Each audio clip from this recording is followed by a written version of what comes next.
Welcome back, everybody. This is our last hour of today's session of Roll20 presents Mage the Ascension. So we fade out on you hanging out in front of the burning house as it collapses in on itself. And I think that what we do, we see this empty lot, right? And we continue that trend of we fade in on the lot. It's daytime, and everything is still going in fast motion, right? We see people walking the street, cars going by. A construction company comes and clears out the lot, but the lot never gets filled. It's just like an empty concrete foundation. Grass starts to grow there. We get some maybe a tree, like a jagged tree, kind of grows out of the lot. The houses on either side, maybe one of them goes for sale, and the other, and then it comes back. People buy it. We see people moving in, people moving out. Yeah, they paint the shutters. Yeah. And but this lot in the middle just stays empty, and when that time advancement stops, we fade in on the three of you in your chantry, and our little subtitle, written in gold exocet at the bottom of the screen says 6 months later. So let's talk about your chantry. What does it look like? All three of you spend time there. You're still together. You're a cabal. Your masters went missing that night, and you've never heard from them since. It's been half a year. You're still in contact with Lyric and Victoria, but it's up to you whether they've gone to form their own cabal with other people or they've joined you. We'll kind of set up the present situation in San Francisco for your characters. So let's talk a little bit about the space. Yeah, you have a 3-dot chantry. Together? I think we each spent 2, so I'm just looking it up right now. Okay. It's one of those, I think it's one of those ones that it's 3 dots. It's 3 dots because it's 2 points to a dot. It's 4. Is it 4? So this is on page 309. Thank you, Hillary. At the bottom, page 309. So 2 pool points or membership in a small sanctuary. So yeah, it's a small sanctuary, not a tiny squat. Okay. Because we spent 2 points each instead of 1 point each. Yeah. So, so this chantry is a base of operations. So you belong to this base and have certain benefits from and responsibilities to the group that maintains it, which is, say, each other. You pool your points together, create your own chantry, and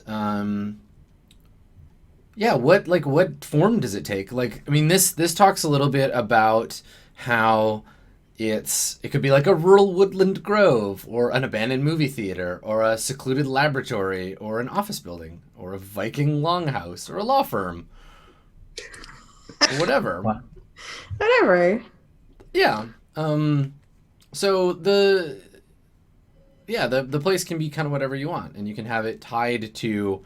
You can also have later, as we go, you can add backgrounds to the chantry itself. So the chantry can have its own node, or its own retainers, or its own spies, or its own allies. It can be kind of a character of its own as it builds up. So does anyone live in the chantry full time? I guess let's talk about what it is first.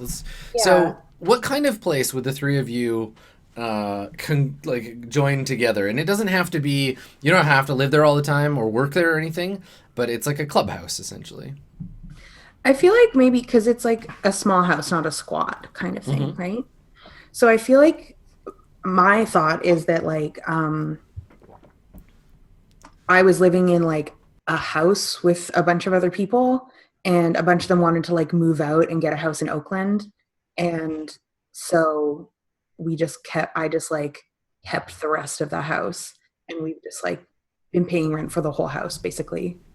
Okay, so it's actually a house in a residential area? Yeah, it's in Coal Valley or something. Okay. I'm gonna make some notes about the chantry. That's my thought. If people are nope, that's terrible, now's a good time to tell me.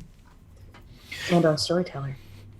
I kind of like the idea of the cinema, or the abandoned cinema, because I think that kind of speaks to a lot of us on a weird level. It's a place of gathering for you. It's a place of like shared experiences and ideas and symbology for me, and it's also a place of like art and creativity. That's a good point. I don't know, it just felt But like also, any building massive. without a kitchen is bullshit. Well, it could be. I mean, it could be a retrofitted one, right? Like, it could be one of those theaters where it's like dinner and a movie. Yeah. Or it could be like, or like some, I don't know, thing attached to some like kind of falling into disrepair mall, or like, I'm just spitballing ideas here. What about you, Andrew? What kind of thoughts you having about? Because I feel like you had some previous thoughts about this, didn't you? It's an old Blockbuster video. I had a lot of thoughts about my own space because I like have an apartment and stuff. Oh yeah. Okay, for some reason I thought that you'd said that you'd thought a bunch about the chantry. I was wrong. I mean, I thought about it very broadly, but didn't come to a lot of conclusions. Yeah, and it doesn't have to be an operable, like, if it is a movie theater, it could just be, like, the ambiance of the space drew you to it. It doesn't have to be, like, people come in and out of there all the time. Yeah, like I didn't expect it to actually be a real one. I was thinking since I would probably be the one living there full time, I would like live in the projection booth. I like the idea of a cafe, like a cafe built into a theater. Yeah. Yep, that could be a thing. But yeah, I just thought when you mentioned it through the list, it kind of had stuff for everyone to draw us to it in terms of like our paradigms. But I don't know if it's like super practical. But then again, I guess it doesn't have to be. No, if it's like a place of Yeah. of spiritual significance. I'm thinking it's like a one-screen art house kind of cinema, like the definitely. Mission. Yeah. It's like a one-screen art house cinema in the Mission that like closed in the past little bit, and because it's one of those things that like this isn't a squat, so it's like it isn't that it like closed and no one's bought it yet, and we just are It there. closed and we bought it. Well, part of the magic could be that no one knows who owns it, but everyone knows someone does, but thinks it's someone else's, right? Like, Yeah, and it's one of those like, oh, I can't believe they closed the whatever. I wonder what they're going to put in its place. I can't believe no one's redeveloping that. Blah blah blah. yeah.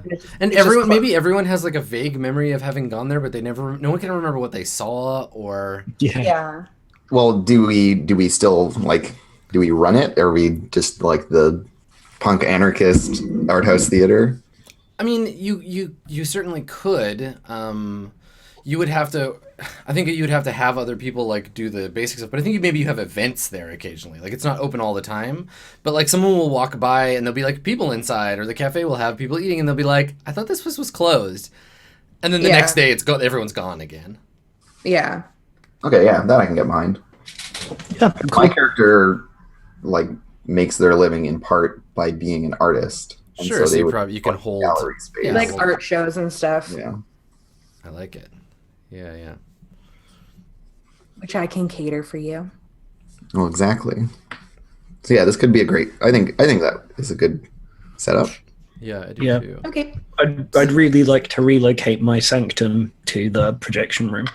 Yeah. Okay. I think that's awesome. I feel like it fits really nicely. Okay. Can look out over everything, but like super isolated, and like nobody looks backwards when the film's playing or anything. It's Nice. Okay. Yeah, I like it.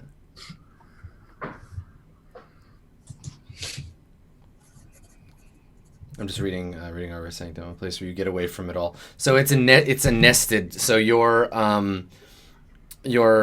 chantry has a sanctum. It has a specific person's sanctum inside it. So like nobody else goes into that room except Iori.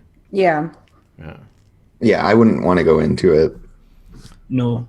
I assume it's on some like serial experiment lane shit where there's just like it's just like completely full of computers and there's like coolant fluid dripping onto the floor and stuff. Well, the thing about a sanctum is that it's inhospitable to anyone whose paradigm doesn't fit with the mage who owns it, right? Like, so he can do coincidental effects in there, but neither of you would be able to because it's. But like, someone with the same paradigm could. yeah, someone who shared his paradigm for sure. Another depending, some like a virtual adept or not, depending. The other thing too is like the inverse is very true, that in a sanctum for like a hermetic mage, you wouldn't be able to. Yeah. Your magic would be harder to do. Little pocket realities. Yeah. Okay. Cool. Sweet. Does the theater cafe have a name, or do we want to take That's some what time? I've been trying to think of. I got my pencil and paper out. It's got to have a really punny name. Yeah.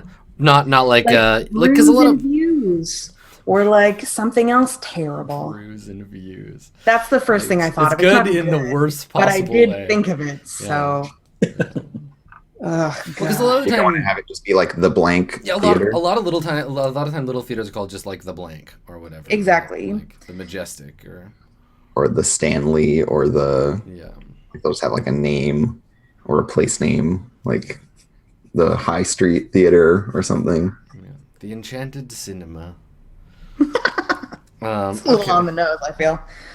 The place where wizards live and do magic and stuff, but is also a cinema and The a cafe. Chantry. It's just called the Chantry. Chantry Theater. That's actually not as bad as it could be. Oh my god, is it the magic of cinema? Can it be called the Chantry Theater? Experience the magic of cinema. That sounds like something an advertising agency came up with. Yeah. Yeah, the Ascension. It is. Okay, well we can ponder I'm it calling it the Chantry for now. for now. Okay. I'll probably include this in the Reddit thread for the episode and be like, what should we call the Chantry? Okay, Yeah. so Yeah. you three have over the last 6 months become a cabal of your own, right? Like you have this shared experience of having your masters disappear, and how dedicated in the last 6 months have you been to like trying to unravel that mystery? I'm pretty curious, mostly because I want to like confirm his death. Mm-hmm. Like I'm not looking like, oh, we have to find him. I'm just like, I hope he's actually dead, and I want to know for sure. Sure. Yeah. So I've been interested, but I've also been like pilfering. I went to like his place and just like assumed he's dead, took a bunch of his shit. Yeah. So if you went to your mentor's apartment, he's gone, and all of his magical defenses would have just been gone as well. Mm-hmm. Which means that his more convoluted experiments, his lab would have imploded in on itself, or you wouldn't have been able to access it. The door that used to lead into his strange like ether lab on Jupiter now only opens into a closet, right? Like the magic is gone totally. that co-located those spaces. So yeah, I just like picked up my familiar, whose name I've decided is Sky. Okay. Picked them up because they were just like, what gives? Where's the dude? I've been hanging out here for months. Yeah. So they were just kind of at loose ends there. And like, maybe I probably like inherited some of his property. Inherited. Which is how my like resources rating is at 3. Yeah. But Did you just start living in his house? no, Or did you stay in your own no, apartment? I have my own. Yeah. Because I've led a like relatively a pseudo normal human life, and so I actually like had already moved out of the house and like had my own apartment and stuff. I just relied heavily on him supporting me. Okay. A normal human life. Yeah, Yeah, that a normal human yeah. I would was have. just a what's the term for that? Trust fund kid. Yeah. What about you, Litany? Maureen and Francie went missing. They disappeared that night. It's been 6 months. If anything, what did you do to like try to track them down? Mostly I've been trying to like get in contact with I think they moved here like from New York originally, Okay. or maybe not originally, but previous to. And so I've been trying to like track down people that they knew in New York, because I was Nice, like, okay, maybe this is like, because I had my suspicions that the reason that they were actually in San Francisco was more about some shit went down in New York. And so I'm like, okay, maybe some shit went down here too, or maybe some shit follow. Caught up with them. Yeah. Yeah. So I'm like not particularly like worried about them because on the one hand, it's like if they're alive, and if they're dead, they're dead. So Okay. Like- Well, let's see what you can learn, right? Because you have contacts. You have a Mhm. network of people who might be able to help you track this I information have down. one contact. Yeah. I like the contacts list is like at 0, no contacts. 1 contact, and it just up through 10. Just Yeah, a lists- major. Each dot in this trait reflects one major contact, a fleshed out character like an ally. You can also establish casual contacts with a successful social or mental trait plus the contact's role. So you can, right now, if you want, you can determine your contact. That's like another Verbena who lives in New York or lived in New York. Or you can wait and be like, no, I need my contact now. If you want to wait, you can just tap into your general contacts and you can roll a trait plus contacts. And just kind of put the word out. And so it would tap into social traits, would it? In this case, depending on the venue that you're doing this, this would be like making phone calls, posting on people's Facebook walls, that kind of stuff. Yeah. And this would probably be a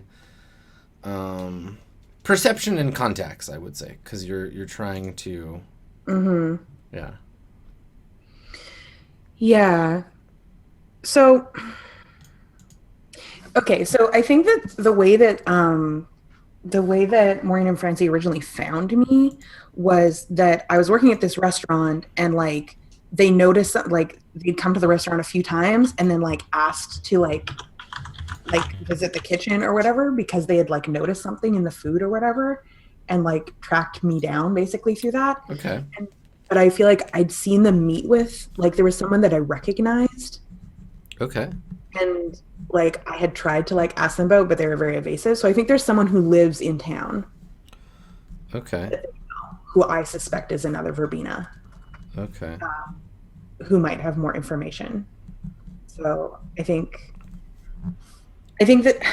don't think that this is, like, establishing a particular contact. I think this is me, like, trying to reach out and like find other people in town because I suspect that there are other people. Okay, sure. So is that's like a perception then? Yeah, I think so. This would be like trying to track that person down. Okay. So that would be perception. Yeah. Oh, but I can't put contact in. You can. It's, I think, if you look at the character sheet, I think if you look at the drop down, there's extra ability, and I think it's for you, it would be extra ability 4. Let's see if it rolls the right number of dice. Let's see. It didn't save it when I clicked away. So it was perception. Yeah. And extra ability 4. 4, I think. Yeah. And let's try rolling it. So it should be 5 dice. Difficulty is 6. No extra thing was found there. No attribute was found, it says. So maybe... Oh, okay. You can just... because it's the extra attributes that are empty at the bottom, so it might be actually... It might be... Oh, no, but it's not. Yeah, those are other traits, yeah. Yeah, there's no background thing listed in the drop. In the character sheet? Okay, that's fine. There's another... I'm just going to roll for you. I just want to check something. Yeah, you can press just the dice button. DPH, once it's 3. Yeah, exactly. That's totally what it does. Okay, so yeah, just click the dice tab up at the top. Mm-hmm. And it'll ask you what you're rolling. And you're going to roll 5 dice. Come on, dice tab. Let me do a thing. Oh, it pops up over here. Yeah, it pops up a separate thing. And number of dice is my perception plus my contacts? Yeah. So 4. Yeah, 4. That's right. And difficulty is 6. Yep. Hells yeah, look at you go. All right. 3 successes. Which is the older of the two Verbena? Was it Maureen? Okay.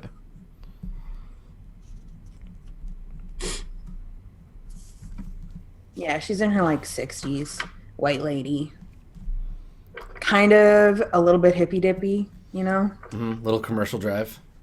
A little bit like very San Francisco in the like I think she used to live in San Francisco, and then so part of the reason that they were here, or what they told me, was that she just like, you know, she tried moving to New York, but she just couldn't adjust to the New York lifestyle. So they came back. Okay. But I feel like there's more to it than that. Okay. All right. So, you know, asking around, what does that look like? Are you just like casually talking to people as they come into the restaurant, or? It's like it's like kitchen gossip is part of it. Like I'm like chatting up other like people who work in the restaurant. I'm like, hey, do you remember like so and so who used to come in? What's their deal? Are they like, you know, and like the servers, and then like, you know, going out for drinks with some people and being like, you know, I'm basically like using my contacts within food service to hunt down a regular. Sure. Okay. Yeah, I think what you learn from all that is you get a name and a connection. So apparently, Francie, right before they left for this Horizon realm that they went to, and I guess this is another mystery. Like, why did they all leave and where were they going? Before they left for this Horizon realm they were going to visit, Francie stopped to talk to Yolanda, who is that. It's a name that you didn't have before. It's the woman that lives here, and word is that she's like romantically connected to Francie in some way, more like in an ex kind of way. And Yolanda was the last person to see Francie before she like disappeared. And apparently there was some like Maureen and Francie had a fight about something, and that's why Francie went to talk to Yolanda. Okay. Yeah. Yeah, so she's romantically connected somehow to Francie, like an ex. And then Maureen, she and Francie had a fight, and Maureen went to talk to her about it. Maureen and Francie had a fight. Francie went to talk to Yolanda about that fight. Okay, great. Yep. Just making some notes. Yeah, it's cool. I'll make a relationship map, and I'll post. I'll probably make two. I'll probably make the player-friendly one and then the one for everybody else to look at. Yeah. Yeah, makes sense. Okay, great. I'm gonna try and talk to her. Okay, sure. So that's the thing you would have done. Yeah. Okay, and then I want to know what you've been up to since then.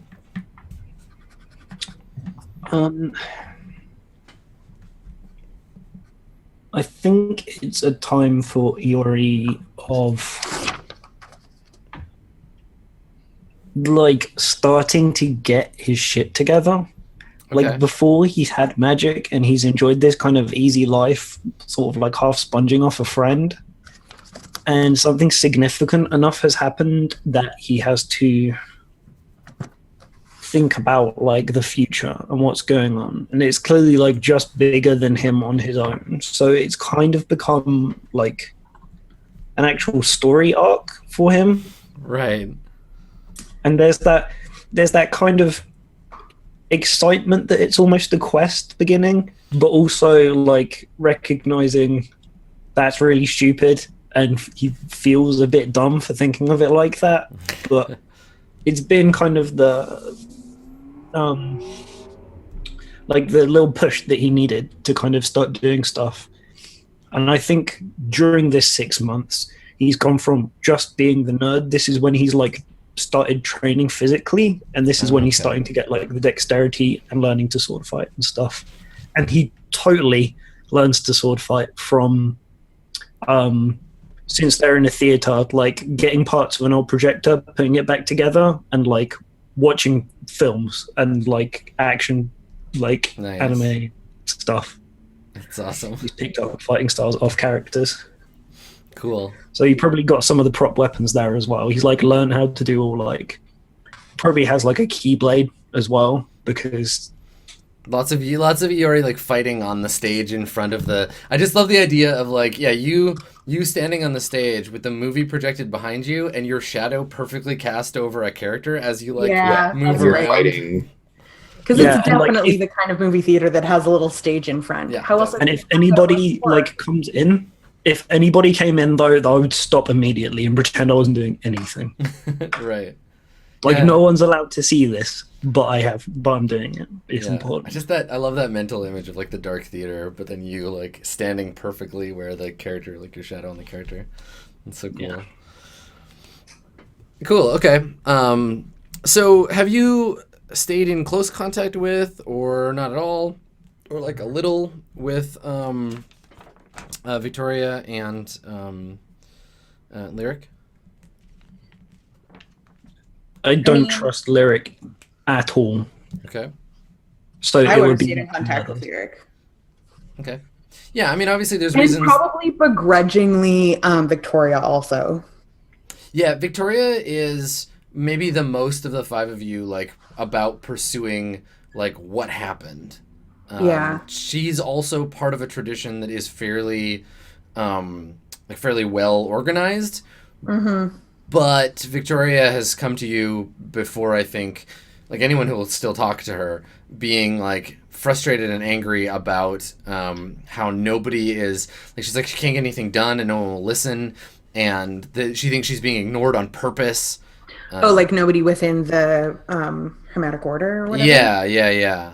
And she's and on her, like, her more difficult nights when she, you know, like, she comes to your house, or comes to the chantry or something at, like, you know, midnight, which is really late for her, like, you know, kind of drunk, and she'll just, like, go on these tears about the, like, how the order doesn't respect her, and sometimes these are about how her teacher was, like, had enemies and like secret enemies in the order. Sometimes she goes on like a conspiracy rant.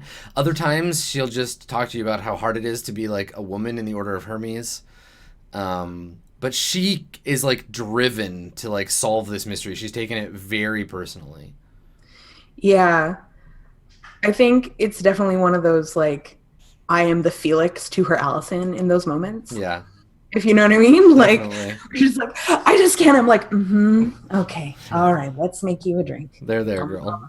Okay. And Why I are think you I've in my been keeping, house? Why did you show? This is okay. I had things to do, but I've been keeping in touch with the two of them for different reasons. With Victoria, I've been like, because I've been doing more like abstract, like scrying, divining kind of stuff to figure it out, and so I'm like feeding her information and then seeing what she comes back with, but in a fairly like subtle way. So I'm just kind of like gently guiding her towards things that I think will be helpful for me, and then seeing what she comes back with. Cool. Okay.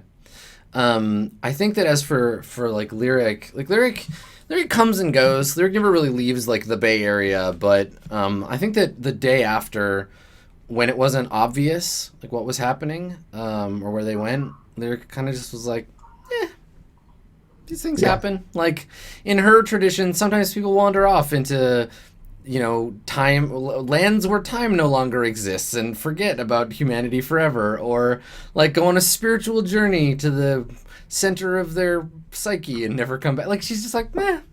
is Lyric they? Yeah, Lyric is a they. Okay, cool. Yeah. Checking in. And I wrote down everyone's name and pronouns next to it so that I can constantly refer to them until I get them in my brain. Yeah, it'll take some practice. Yeah.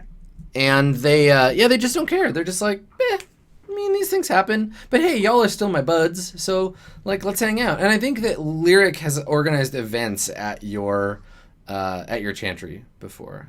Lyric has been because like outside of being a wizard, what kind of stuff does Lyric do? Because this will determine how we've been hanging out. Yeah, Lyric is mostly kind of like an artsy street kid. Okay, then yeah, we're totally sort of hanging displaced, but yeah, also like has a and I think this is a way that Iori, like maybe you and Lyric, something you have in common is that Lyric is a vast curator of unusual cultural artifacts. So Lyric will just show up after not being here for 6 weeks and be like, hey, I found this like hyper obscure Indian psychedelic film from 1959. Can we show it in your theater? you know, or like, hey, I have this idea for like a new mass ritual. I want to have a rave at the theater, and we'll see if it works. Like they're very like chill about like these kinds of things. I'm much more interested in the stuff, but I definitely don't like believe what like their paradigm makes any sense. Like the whole cult of ecstasy thing, I don't trust it at all. Yeah, lyrics jam because lyric performs. Lyric is the person who has suffered the most like universal backlash of anyone you know, and Victoria is the least because she was trained like, do not fuck it up, don't throw fireballs at people in public, only do these things in, you know, Order of Hermes approved because they have the most sanctums, right? They have all the real estate. They're the establishment. So, but with the Sahajiya, it's like, I don't know, just take some drugs, do some magic, whatever. Turn your inner eye on. So, you know, And some other things on. they've had some problems with Paradox over time, but they're you know, they're an easily like excitable person. They like talking about magic and stuff, and so they'll hang around, but then they'll also vanish. They're very flaky. So I don't know, maybe to like establish the kind of new space that you're in, maybe Lyric is like planning an event of some kind at the theater. Maybe that's like a thing that we can kind of like lead up to, and you can do some like talking about when that happens, about whether, you know, people know this is, maybe you invite Yolanda to this thing. Maybe that's where you two can talk. Yeah, sure. Okay, nice. Yeah. All right, cool. Well, why don't we do that in our next session? Let's talk a little bit about experience. Dave's We've already been playing for 3.5 hours. Wow. yeah, okay. I know. The whole session is just like flying away. No. So let's talk a little bit about XP, because XP in this game is Yeah, how the fuck does You it work? showed up. It's janky. You showed up. We get XP. I know. Yay. You showed up. Congratulations. I think I'm okay with keeping because there's a closed system for willpower. You spend it, you get it back. It's been 6 months, so you're all at full. But you spend it, you get it back for playing your nature or demeanor, and that's it. Just those two things rotate forever. So we can take that subsystem, set it aside. It works great. I love it. Yeah. But XP is a system of reward that's not tied to anything that concrete in play. So let me find the exact wording, and we can talk about. We can try to do it like rules as written. I mean, I normally like playing rules as written for the first little while, but I've played these games before and they didn't change the experience at all. So here's how it works. And I talked a little bit with Math Squad about maybe some ideas for this, but here's how it works now. You get some experience. It happens. Everything's fucking super expensive to spend. You get 2 or 3 points of experience a session. That's it. So, like, for example, if you want to update a sphere, it costs 10 experience points, so like 5 sessions. If you want to update an affinity sphere, it's current sphere, so I guess the first point is 10, and then it's 7 times your current rating if it's an affinity sphere, or it's 8 times if it's any other one. What? Arete costs 8 times your current arete. Oh my god. Attributes are 4 times. Backgrounds are 3 times. You get it at a rate of 2 per session? And you get it at a rate of like 2 or 3 per session with little spikes for doing stuff. I'd like to come up with some form of. We talked a little bit about. So I was spitballing this stuff with some folks. A little bit about maybe doing like a purely narrative advancement structure where it's like, if you want your character to improve at a thing, we have to see them trying to improve at it in game. Right? Like if you're like, I want to improve my arete, so it needs to be like, yeah, you're going on a quest and you're dedicated to doing that, and we can point to it like countdown clocks from Apocalypse World or from Blades, right? Those are both really good ways of saying, you know, Yeah, do these things. I'll to draw a get- clock. You tell me what you want to do. I'm going to make a clock, and every time you do something, I will fill in a sector of the clock. So that's one way we could do it. It's like purely narrative. We could, I don't know. We could find some other entirely different way. It's really frustrating because if you want to make your character improve, we need to play like a bajillion years. Yeah, I was kind of banking on being able to improve a bit because right now I can't really do a lot of magic. It's true. which is going to be a little bit, Yeah, I can only do tiny bits. Having one dot in everything means I'm aware of it, but I can't do shit about it. Yeah, and like my only thing with 2 dots is prime, which is not explicitly about doing very much specifically. Word. So yeah, I was kind of banking on that happening. Okay, well, but I don't know. I don't know which way is the best to make that happen. Yeah. I don't know. I think we should also talk about like generally how long we want our chronicle to last in terms of number of sessions, because then we can. Yeah, so I'm thinking, somewhere in the we'll make the decision point whether to continue or to play something else after, kind of like we do with Apocalypse World, like 10 to 12 sessions. It feels like an arc. Like I don't think I've ever played a game where that wasn't the feeling of the end. Because we did about how many episodes we did like 14 of OSA. Yeah, 14, 15. So it was like a long arc there, and that was just a narrative end. Like the system that when we played Burning Wheel, like the arcs end in the sort of dozens. That's where we know where we do that. And then Apocalypse World was 10 episodes. So that seems appropriate. In which case, we can look at like, what the reward mechanics like roughly per session or per arc we want to have be. And so we don't want it to be like, I'm going to be like a 10th sphere everything by end of arc 1. Yeah, my thought is that at the end of like an arc, you will have had one major like spiritual like change, right? Maybe your Arte went up 1, maybe you earned a point in a sphere. Like 10 episodes is an okay amount of time, but not enough to be like, I gained 3 dots in a bunch of spheres. Yeah, and that feels good in terms of pacing. But while that's happening, I think it would also be nice for things like our talent, skills, and knowledges to be a bit more, to change at a greater rate. Yeah, I think to so. not impede the advancement of our other stuff, because I kind of feel like those actually would like build on each other's advancement more so than hinder each other's advancement. Which, if you're using the out of the box system of like you get this much XP and you can either spend it here or here, then that like actually is contrary to that idea. So I don't know. Yeah. There's also the idea of, so Fate uses this thing where you move dots around. So you could be like, I'm going to move a dot from this ability to that ability for your mundane shit in the middle at certain milestones. Yeah, so it doesn't feel to me like there's a very solid, like obvious choice.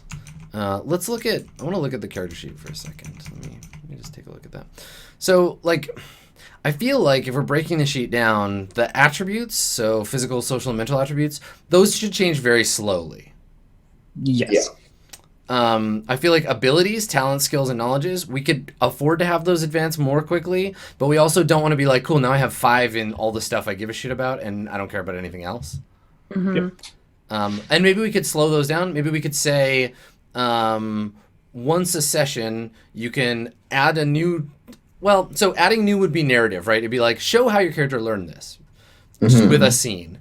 Adding a new dot would be like, show a scene of your character trying to improve this, or point to a time where you used the ability and it meant something.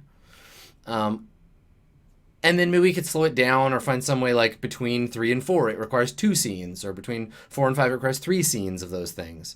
And we kind of tick those off. So it's a kind of like, because I want to see advancement happen in the narrative, not just on the sheet.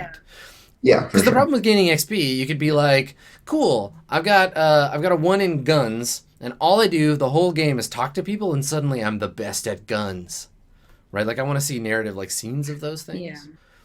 Yeah. And then spheres, arate, those things, like kind of the same thing. Like we want to see them happen. Maybe do countdown clocks. I don't know. Maybe the clock thing works. Maybe it works for all of these, but that. I feel like it does. But the number of ticks in a clock for skills, talents, and knowledges might be just like 1 for a 0 to 1. I'll start hacking something together. Yeah, I feel like if we just had different like amounts of increments on the clocks for different areas, and then it could be totally fine. And then just like to get something new in terms of your abilities, that could just require a scene to get you started, and then you advance it in a different way. Well, yeah, like for example, you could spend your like at the end of the session we could sit down and we could point to scenes, and like in this one, Dave could say, okay, I don't have melee now. I know you do, but if you didn't, you can say, I don't have melee now. I'd like to fill in a piece of pie for my learn melee thing, and then boop, you would get it. But if you're like trying to get from 4 to 5, you'd be like, I'm going to fill in 1 slot of my 5 slot melee pie to get up to that. I feel like this has got some potential interaction with the time sphere as well, if you want to get really fancy. Yeah, totally. Yeah. Because it's about scenes, but you can, with the time sphere, you can narrate separate, like multiple scenes at a time. Yeah, or just condense the amount of... Make like, my sanctuary into the hyperbolic time chamber. Yeah, you got a time turner thing. So you can learn more. So this is how the narrative to mechanic to narrative flow works, right? Where it's like my character narratively can do these things, so my character gets better at doing these things, and so on and so forth. So you might be able to change how quickly you learn something, but you're also risking paradox with time magic. So I really want to like front load the fiction as much as possible. Cool. Well, okay. If Steven's too busy for an official hack attack, then we can do it. That's true. We can always do it. That'll be fun. Okay, cool. Well, I'll make some notes, and obviously the Reddit thread, which I'm gonna go and start right now, will be a great place to discuss that if you have ideas in the audience. So this one I probably won't do like right this second live, because I want to be able to fill in basically a little bio of all the NPCs we've seen so far, and I want to ask for advice on the XP thing. So we'll take a look at that. It might also be good to have the players, once the thread is up, we can all like post description, etc. for our characters in there. At least I plan to. Sounds good to me. Okay, cool. Well, let's do our outros. Hillary, who has been playing the Verbena Litany, would you like to go first? It's me, Hillary. I'm as a sparrow on Twitter and plenty of other places. Other things about me are I write a smut blog, which I've been writing for a long time, and I have a Patreon for it, and this is actually the 1-year anniversary of that Patreon. Congratulations. Yeah, been doing that for a whole year. So now's a great time to become a patron if you want to. Also, because right after our session last week, I found out that I'm definitely out of a job at the end of the month. So if you want to send me money, feel free to just do it. Yeah, for real. So yeah, I've got that Patreon, and I also write reviews of indie tabletop stuff for Shut Up and Sit Down. And I also totally have a PayPal me in case you wanted to send me money. It's linked in my Twitter bio. Because I think it's good to give people opportunities to just give you money if they want to. Sometimes people want to. So, because they never will if you don't do that. Exactly. You got to enable people. Well, anyways, that's stuff about me. Andrew? Yeah, that's me. I'm Andrew. You can find me on Twitter @CommutingCrow. You can find me on Twitch, twitch.tv/actualfactual. And I'll be streaming for a little bit this afternoon. I've been doing creative streaming and some video games and just kind of whatever I feel like. And I do this show, and I do the Burning Wheel show with Adam. And those are both great. I mean, one is great because you're watching it. The other one's great too. You should watch that. Word. Dave, tell us about Dave. Okay. So, I'm Dave. I've been playing the magic version of me. I'm really, really excited about this campaign. I hope we get an opportunity to go through some of the really cool ideas that we've briefly talked about for character development and stuff. I think you'll really enjoy them. But apart from this, you can follow me on Twitter @Dave_the_human. And apart from that, I've been very sporadically streaming. I set myself Sundays, and then my Sundays have been busy for the last fortnight. But I'll be streaming Fortnite at least. At least there's that. Yeah. This makes me really happy. I know, Continue. you got that going for you. Yeah, I stream on twitch.tv/Orath, which is where you can find me on the other stuff like Discord, the Math Squad Discord if you're interested in that. You can go over to Adam's channel and and join in with the nice little community there. I'm also hoping to have a first very brief draft of a shonen anime inspired Blades in the Dark, probably within the next 2 weeks as well. I'm excited for that. Which has been really fun to work on. Actually, it's been my first real design project, so hopefully I'll be able to post that and have people have a little bit of a look at that maybe soon. Yeah, I'm really excited about both how we've seen these big movements in games, and I really think Blades is going to be the next one, where Apocalypse World was like, hey, a bunch of people who don't think that they're game designers or are too afraid to be game designers, here, just like make a thing for this, make a thing like this thing but different, and in the ways that you make it different, that's where you'll learn how to be a game designer. It's really cool. Blades is doing a lot of that. I'm really excited that you're making something for it. Yep, totally. Well, I'm Adam. I'm the GM. I'm Skinny Ghost on Twitter. I'm You're the storyteller? Sorry, I'm the storyteller. I don't master the game. I tell the story, which I guess makes you the story listeners. So I'm gonna stop asking you about things you want and just tell you what happens. Tune in next week for one big camera of me describing a bunch of shit happening in the world of darkness. Gary would be proud. Yeah, Gary would be very proud. No, he wouldn't. He's not into that amateur theater bullshit. Anyway, I've been your storyteller.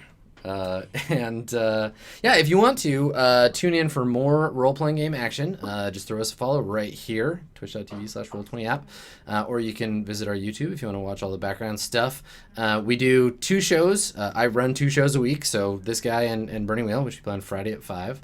But also, we've started doing, we've opened up our Twitch Ambassador program, so on the weekends, during the day, whenever I'm not streaming, we're trying to fill up that slot with more Roll20 role-playing game content. So I know that we're hosting such illustrious game players and masters as AP Gaming Real, Wax Steven, and Eric Vulgaris, who's a big cutie and likes weird games. So if you want to check out some other GMs doing their jam, follow us here because we'll go live whenever we host that, so you can check that out. It's our goal to someday have like 1 million just constant role-playing shows for you to keep up on. ESP nerd, ESP men, whatever. Yeah, so I'm going to go start up a Reddit thread. So if you have thoughts on the name of the chantry or this weird XP system or I thought Looking Glass was pretty good. any of that business, you can pop over to that and give us your feedback. We love it. We live for it. So we want to see fan art and stories and /fic for days. So get on it. Yeah, that's right, Andrew. You raised those eyebrows. We'll see you next week for more Mage. Thank you so much for coming, everybody. Thanks to my players. Bye-bye, everybody. Oh.